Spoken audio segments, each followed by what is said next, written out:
বিসমিল্লাহির রহমানির রহিম। সকল প্রশংসা আল্লাহর, সকল ক্ষমতার মালিক আল্লাহ মহান। আসসালামু আলাইকুম আমার প্রাণ প্রিয় সকল আপনজন, কেমন আছেন? আমি আপনাদেরই সামান্য একজন কান্তাপা আবারও চলে আসলাম আপনাদের মাঝে। আজকে হচ্ছে 7/12/2025 সাল। আল্লাহর নামে কাজ শুরু করলাম। আমি আমার আল্লাহর ঘরে সালাম ও দোয়া পৌঁছে দিলাম। আমার প্রিয় নবীজির রওজা মুবারকে সালাম ও দোয়া পৌঁছে দিলাম।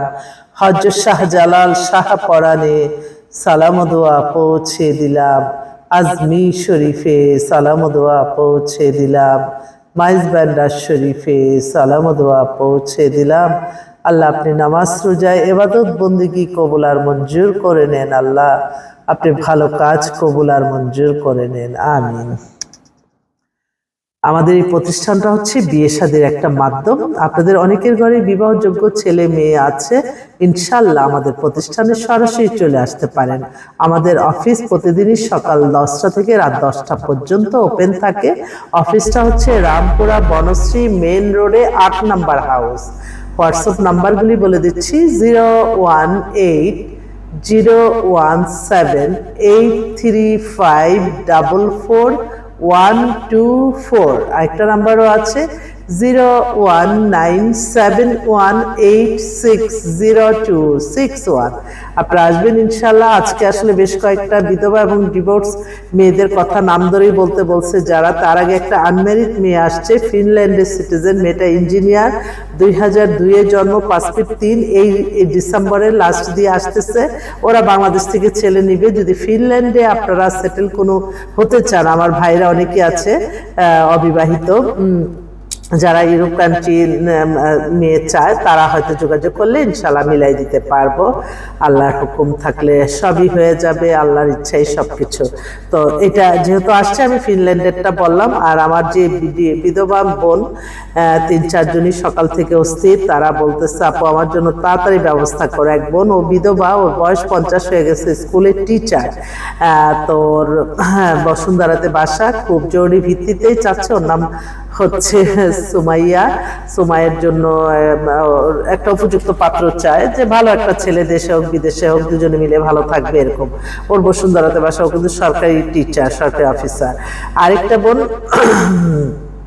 ওর জন্য একটা, ওর নাম হচ্ছে ইশরাত। ইশরাত হচ্ছে বাসাবোতে বাসা। মেয়েটার বয়স 32-এর মতো, ডিভোর্স হয়ে গেছে, খুব জরুরি ভিত্তিতেই চাচ্ছে। মেয়ে হচ্ছে ইন্টার পাস, মধ্যবিত্ত পরিবারে, কিন্তু যেই ছেলে বিয়ে করবে তাকেই বলছে ফোন নাম্বার দিতে, এছাড়া অন্য করে 95-এ ডেট অফ বার্থ, মানে ওরা।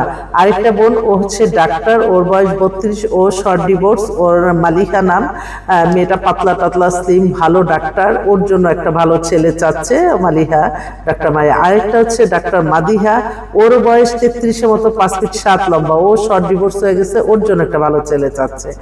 আরেকটা বোন, ওর বয়স প্রায় 40, ও ডাক্তার, ওর জন্য একটা ভালো ছেলে চাচ্ছে। আসলে মানে বেশিরভাগই দেখা যায় যে ডাক্তারগুলি কেন ডিভোর্স হয়ে আসতেছে। আরেকটা বোন, ওর বয়স 50, ও বিধবা, ও বসুন্ধরাতেই বাসা, ওর নাম ফারিয়া। ফারিয়া নিজের বাড়ি গাড়ি সবকিছু আছে, ও বিধবা আর কি, ওর জন্য একটা ভালো ছেলে চাচ্ছে। আমি নামগুলি বলছি কারণ আমার ভাইরা আবার বলতে পারে যে আপা ওই নামের মেয়েটা দেন। আরেকটা বোন, ও হচ্ছে সোমা, ও বিধবা, ওর কোনো সন্তানাদি হয়নি। আপনার ওই যে বাড্ডাতে বাসা, মেয়েটা দেখতে টেকতে সুন্দর, আসতো কালকে, তো আমি বললাম যে ঠিক আছে। আরেকটা বোন, ওর নাম হচ্ছে শারমিন, ও ডিভোর্স, ও 26-এর মতো বয়স, ওর জন্য একটা ভালো ছেলে যাচ্ছে, ও ঢাকার বাইরে থাকে। আরেকটা বোন, ও হচ্ছে তুর্কিতে ওরা সেটেল, তুর্কিতে সিটিজেন, মেয়েও তো দেখতে অনেক সুন্দর। তুরস্ক মানে তুর্কি, এই যে এই হিজাবগুলি তুর্কি, লেখাও আছে তুর্কি। তো তুর্কির বোনটা, ওরও মানে হাজবেন্ড আরেকটা বিয়ে করে ফেলছে, এখনো সে ওইটা মেনে নিতে পারছে না, ডিভোর্স দিয়ে দিচ্ছে হাজবেন্ডকে। ওর ব্যবসা বাণিজ্য আছে, ওর বয়স হচ্ছে আপনার 45। আরেকটা বোন ব্যাংকে আছে, উর্মি তো দেখার মতো, 5 ফিট 6 লম্বা, মেয়েকে দেখলে কেউ বুঝবেই না তার মানে ওর 37-এর মতো বয়স, ও ব্যাংকে অনেক বড় চাকরি করে, গুলশানে বাসা, ওর জন্য একটা ভালো ছেলে চাচ্ছে। এই আমি তাড়াতাড়ি করে বলতেছি কারণ দেখা যায় যে। আরেকটা বোন, ও ও হচ্ছে ডেনমার্কের, ওরও বয়স প্রায় 55 মতো, 5 ফিট 6 লম্বা, দেখাশোনা ভালোই। ও এখন বাংলাদেশে আসছে, ওর জন্য একটা ভালো ছেলে দেখতে বলছে। এই তারপর আমি আবারও আসবো আপনাদের মাঝে। অসংখ্য পাত্রপাত্রী আছে, ইনশাল্লাহ আপনারা দোয়া করবেন যাতে সুন্দরভাবে মানুষের কল্যাণে কাজ করতে পারি, আল্লাহর আদেশ নিষেধ মেনে চলার মাধ্যমে যাতে জীবন পরিচালনা করতে পারি। আগে মানুষ ও মানবতা, এবং সবসময় মনে রাখতে হবে আমরা এগিয়ে যাব আরেকজনকে ক্ষতিগ্রস্ত করে না। আমরা সবসময় মানুষের কল্যাণে কাজ করব এবং আল্লাহর আদেশ নিষেধ মেনে চলবো, এর মাধ্যমে আমাদের জীবন পরিচালনা সুন্দর হবে। সবাই ভালো থাকবেন। আসসালামু আলাইকুম।